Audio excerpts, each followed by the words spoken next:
In the previous session, it was described that Arjuna, on seeing the kinsmen assembled on the opposite side for fighting, he became overwhelmed with compassion and he began to experience so many different symptoms, and he began to reason what will be the consequences of killing his own kinsman in this battle. And he concluded that he is not going to fight. Now the scene is set for Krishna to instruct Arjuna in the science of the self, in self-knowledge. So the Bhagavad Gita describes what was Krishna's response to Arjuna's condition. So the Bhagavad Gita says, seeing Arjuna full of compassion and very sorrowful, his eyes brimming with tears, Krishna began to speak to Arjuna. My dear Arjuna, how have these impurities come upon you? They are not at all befitting a man who knows the progressive values of life. Krishna describes Arjuna as Anarya. Arya means one who knows what are the values of life. One who conducts his life by spiritual values. Such a person is called an Aryan. So Arjuna is actually an Aryan. So it was not expected that Arjuna would behave in this way. Therefore, Krishna is telling Arjuna that your behavior is not befitting an Aryan. Such behavior does not lead to higher planets, but to infamy. And Krishna tells Arjuna, do not yield to this degrading impotence. It does not befit you. Give up such petty weakness of heart and stand up and fight.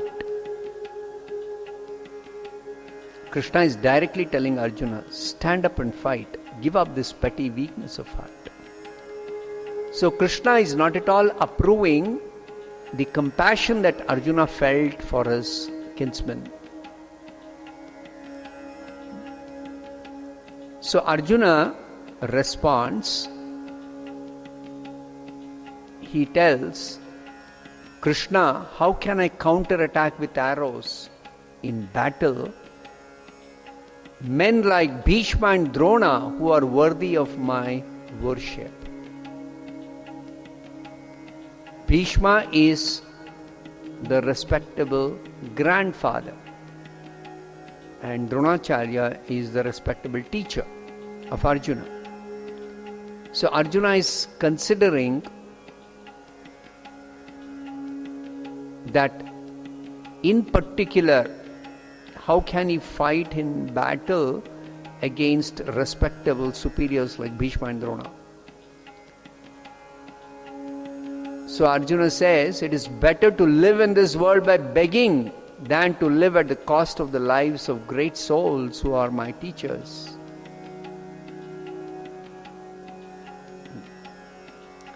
Even though they are greedy, they are nonetheless superiors. If they are killed, our spoils will be tainted with blood. So Arjuna is considering, even though he may fight against Duryodhana and the other Kauravas, but still he was thinking, how can I kill respectable superiors like Bhishma and Drona? In the previous chapter it was described when Krishna was asked by Arjuna, take my chariot between the two armies. Krishna took the chariot between the two armies and stopped right in front of Bhishma and Drona.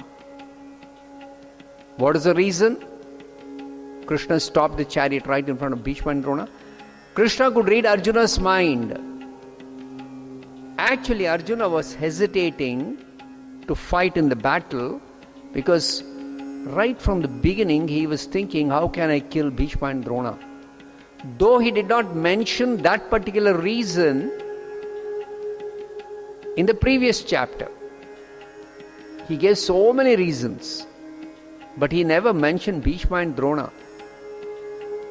Now the real reason is coming out. When Krishna says, give up this weakness of heart, then Arjuna tells Krishna, how can I kill Bhishma and Drona?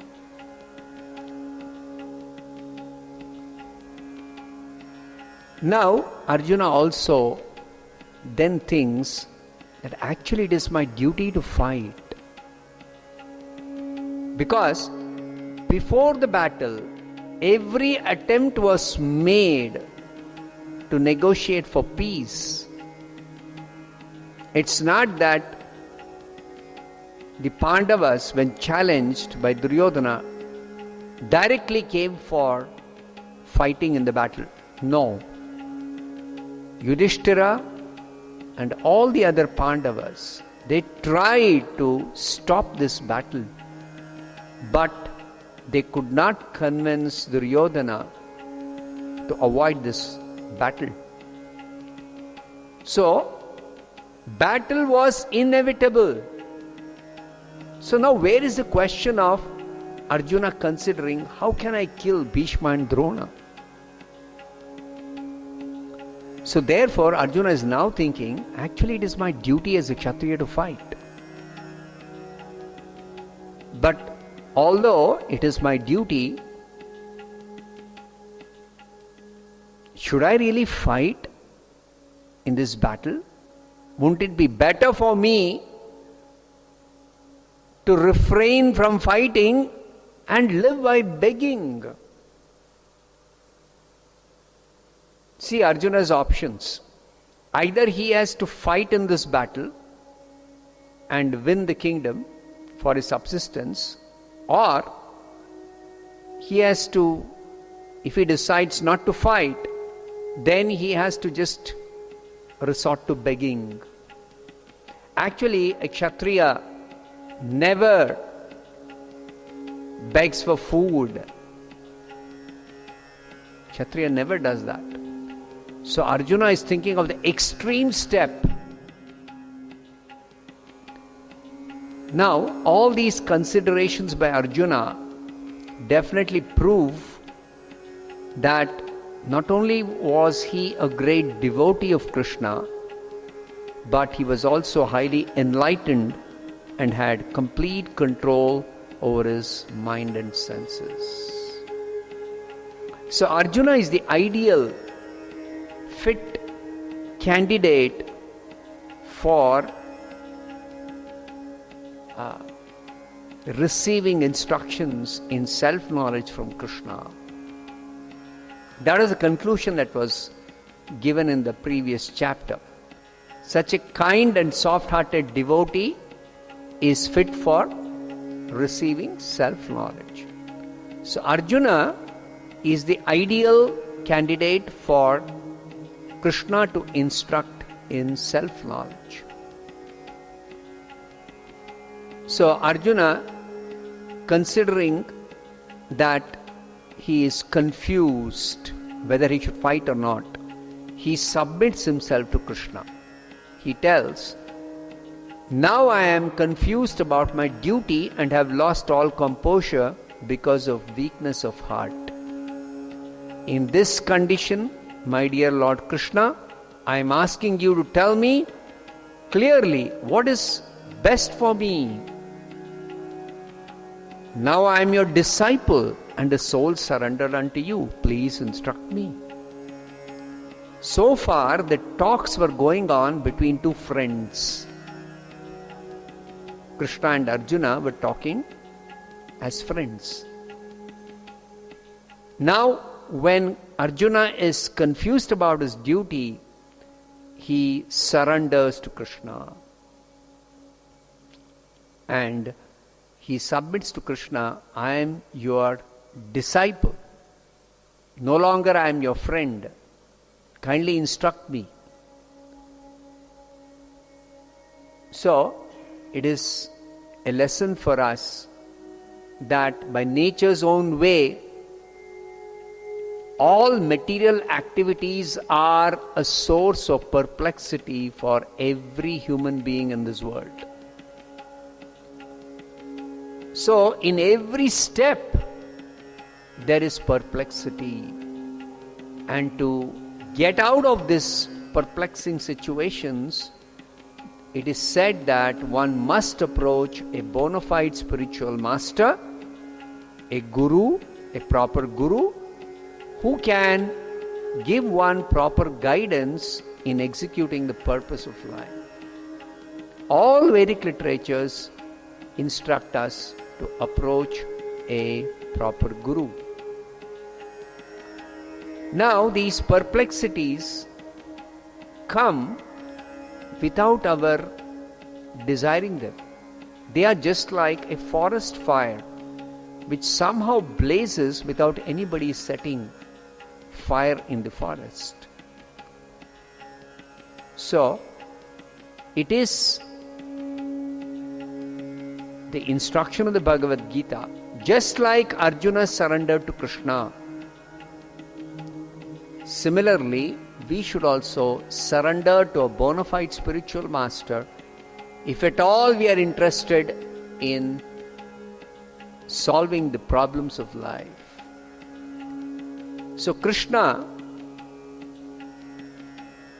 assumes the position of the teacher and he begins to instruct Arjuna. This is where the teachings of the Bhagavad Gita begin at this point. So first of all, Krishna tells Arjuna that those who are learned, they do not lament for the body. Arjuna was speaking learned words, but in spite of speaking so many learned words, Arjuna was lamenting for the body.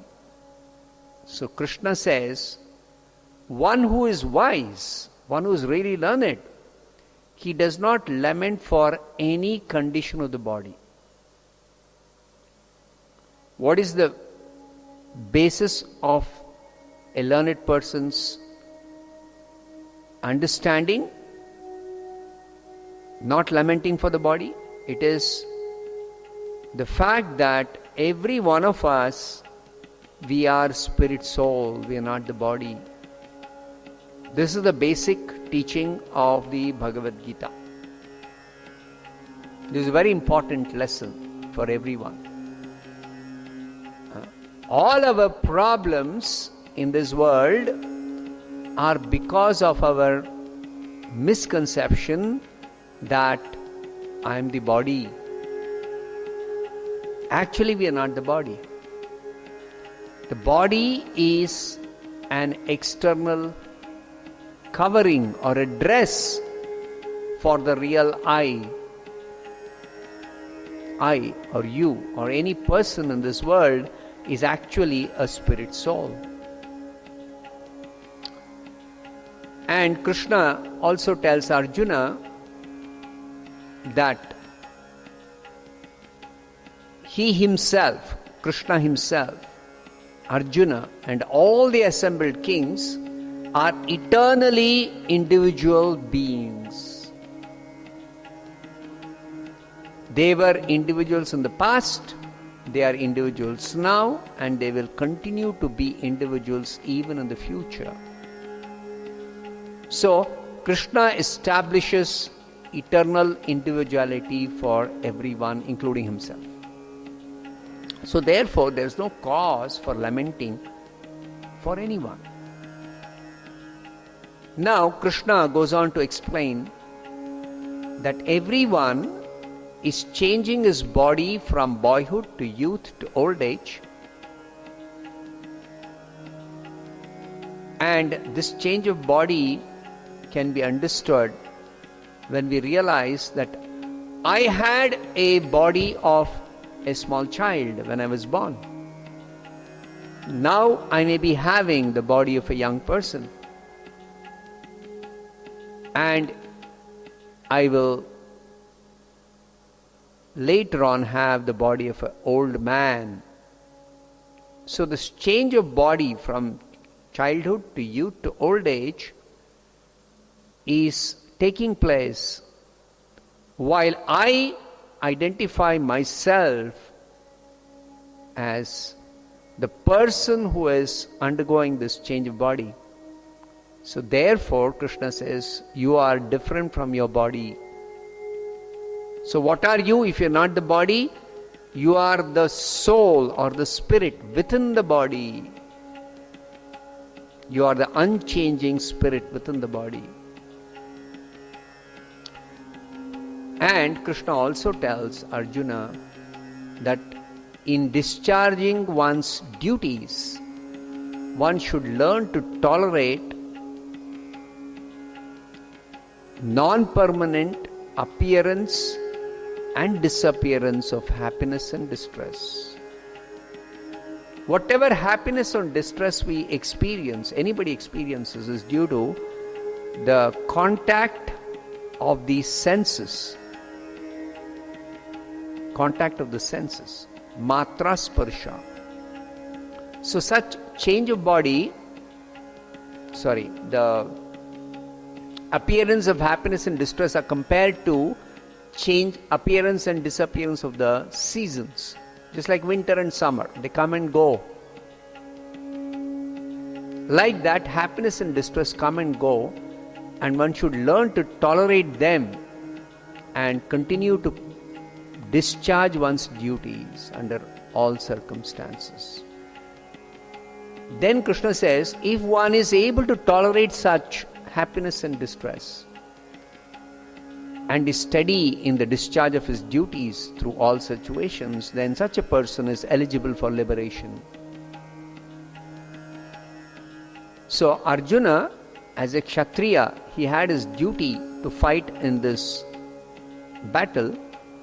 So even if it is difficult for him to fight with his family members, considering his duty, he should actually engage himself in fighting this battle as Krishna is instructing him. Now, Krishna further describes that each one of us, we are spirit soul. This spirit soul is a very, very, very tiny spiritual atom. It is smaller than the material atom. So, we cannot see the spirit soul. We cannot see ourselves as soul. We can only see or perceive the body. But does it mean that we cannot see the soul, so we can never know anything about the soul? No. Krishna says, the symptom of the soul's presence is perceived as consciousness which is spread throughout the body. So the symptom of the soul is consciousness. No one is able to destroy this imperishable soul. It's a characteristic of the soul. Or you, or I, or any person. For the soul, there is no death. The soul cannot be destroyed. So what we know as death is destruction of the body. So Krishna is telling Arjuna Only the material body is going to be destroyed at the time of death. Or when a person is killed, it's only the body which is destroyed. The person, as spirit soul, does not die, even when the body is killed. Therefore, he's telling Arjuna, you should not lament in the discharge of your duty as a Kshatriya. Now Krishna describes the wonderful characteristics of the spirit soul. For the soul there is never birth nor death. The soul is unborn, eternal, ever existing, undying and primeval. The individual soul is also unbreakable. It cannot be destroyed by any weapon. It is insoluble. It cannot be destroyed even by water. Neither it can be burnt by fire. It cannot be destroyed by fire. It cannot be withered by the wind. So the soul, the real person inside the body, is indestructible in all ways, remains indestructible. So therefore the spirit soul is described as everlasting, all pervading, present everywhere. That means living entities are all over God's creation. So this establishes the fact that we see so many planets in the sky, especially at night. Now people wonder whether there is any life on the other planets. According to the Bhagavad Gita, there is life on every planet. Though the living conditions may be different on different planets, the living beings on different planets have suitable bodies for residing in those planets.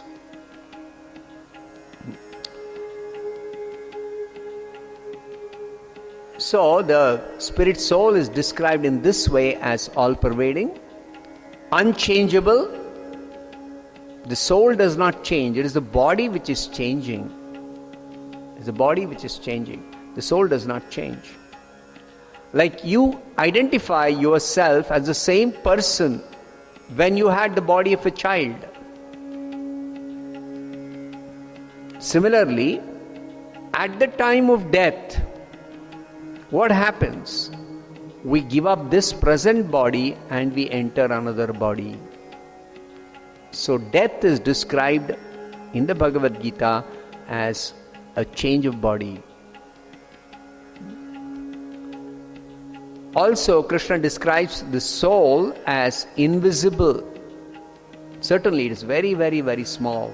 So, in that way, it is invisible.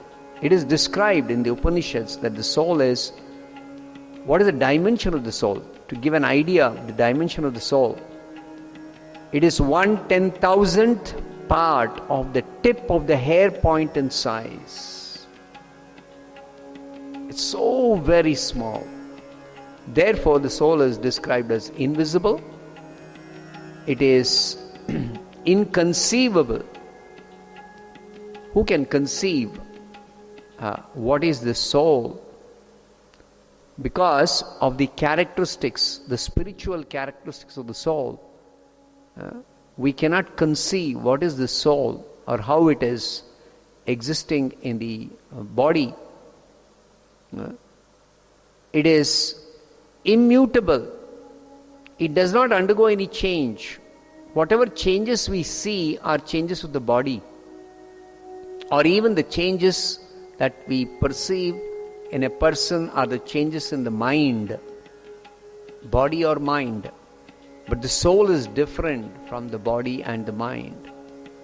So soul is unchanging. It is immutable.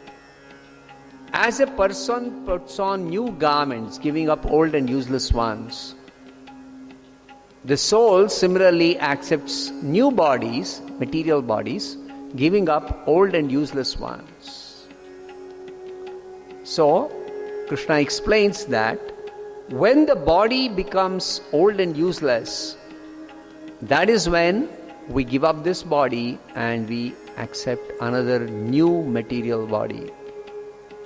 That change of body is called death and rebirth, punarjanma.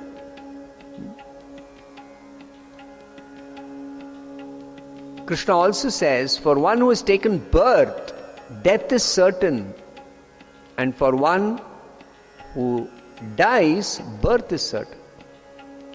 Therefore, he tells Arjuna, you should not lament in the unavoidable discharge of your duty as a Kshatriya. So finally, Krishna says, the body is temporary and the soul is eternal. Therefore, Arjuna need not lament for anyone. Now, so far, Krishna has explained the difference between the body and the soul. What is the nature of this body? The body is made up of matter, whereas the soul is of a different nature. It is of spiritual nature. It is spirit in constitution. Spirit means it is completely different from matter. Matter is subject to change. Matter is destructible, whereas spirit is indestructible. Spirit does not change. So, matter lacks identity. Matter lacks identity. Just like this table. Even though we identify this table as a definite object, but we know that when this table was made by a carpenter, he had some wood. So he used that wood, cut it into different pieces and assembled this table. Now this table can again be broken down and transformed into something else. Or this wood can be burnt. So matter is always changeable. Matter is always changeable. Whereas the spirit or the soul is unchangeable.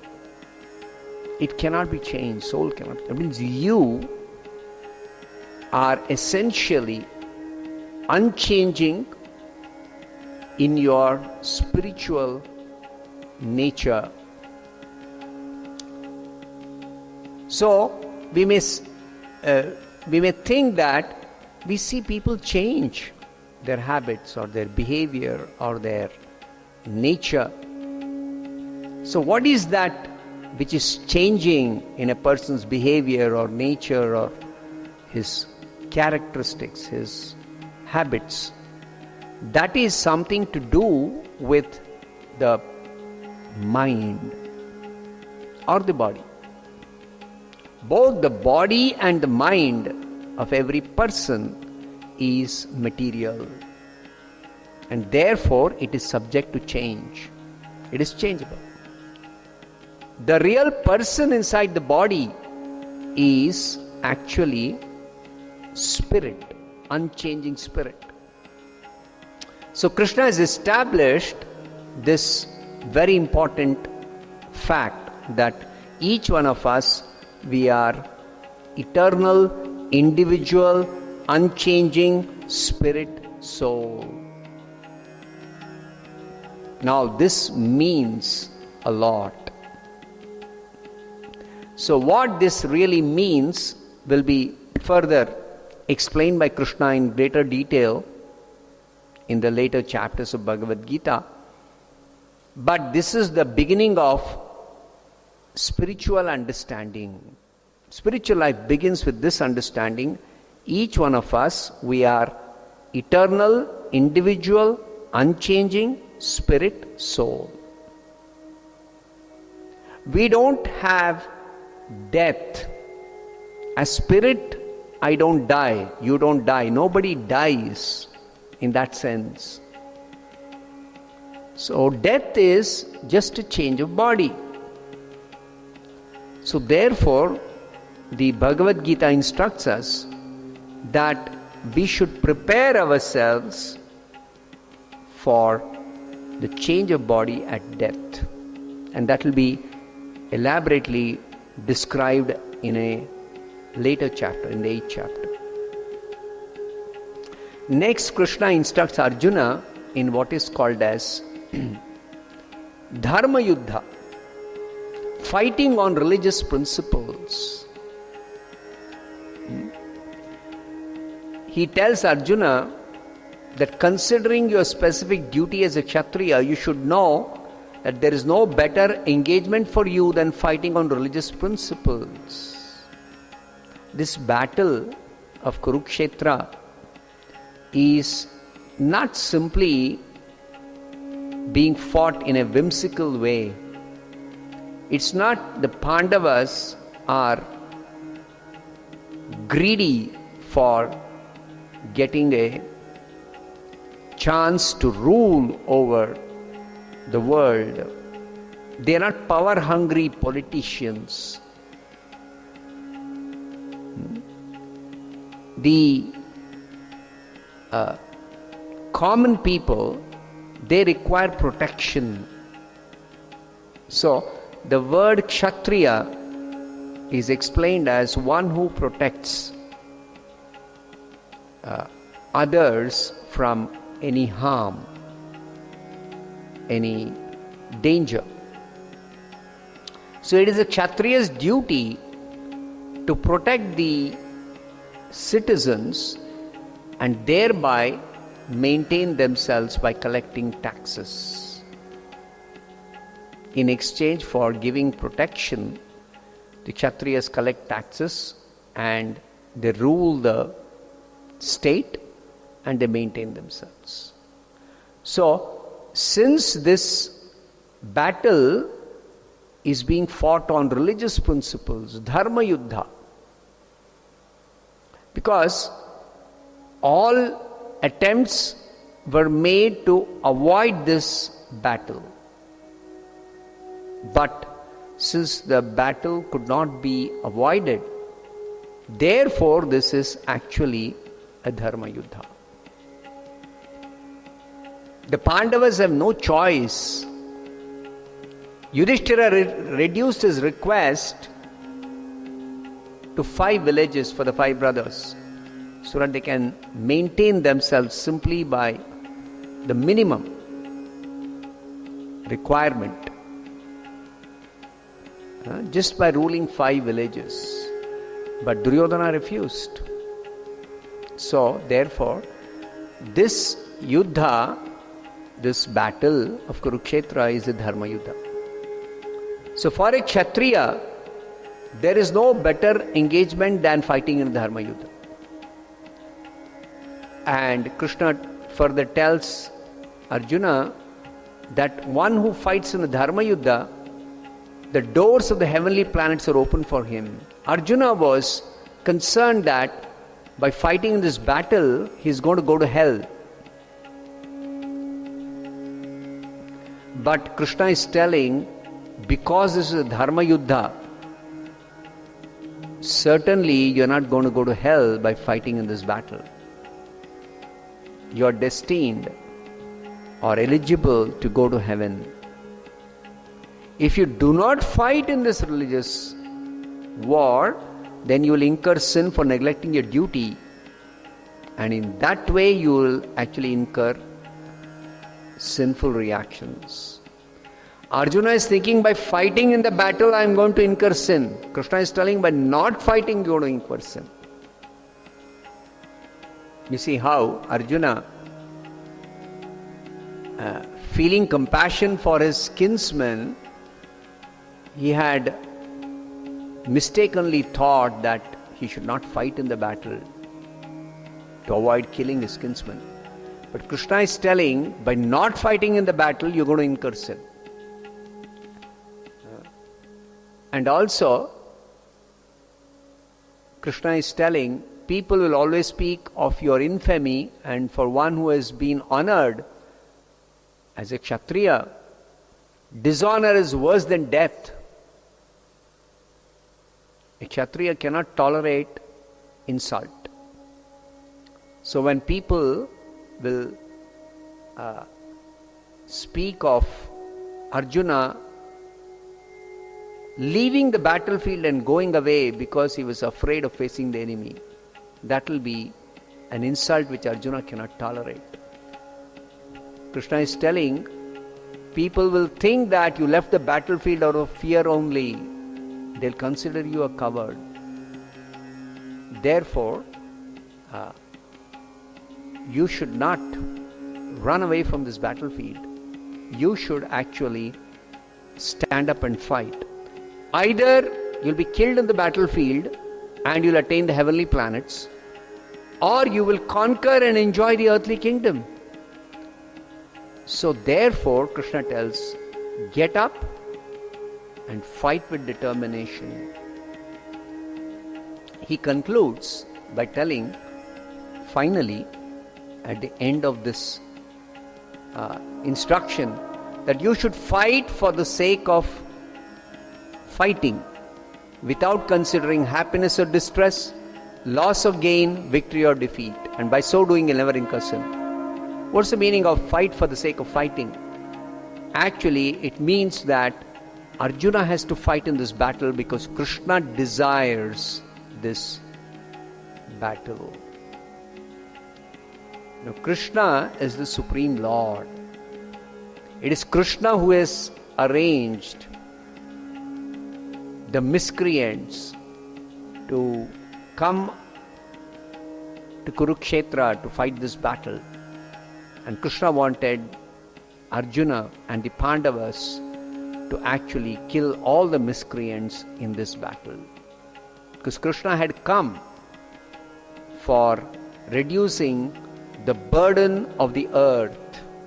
When the earth was overburdened by miscreants, by demons, Krishna had come to reduce the burden by killing all these demons. So he wanted Arjuna to kill these demons for posing as Kshatriyas. So therefore, it is clear that Krishna wants this battle. Therefore, Arjuna should fight in this battle without considering loss or gain, happiness or distress, victory or defeat. And in this way, Arjuna will never incur any sin. Stop here. Srimad Bhagavad Gita ki jai, Srila Prabhupada ki jai.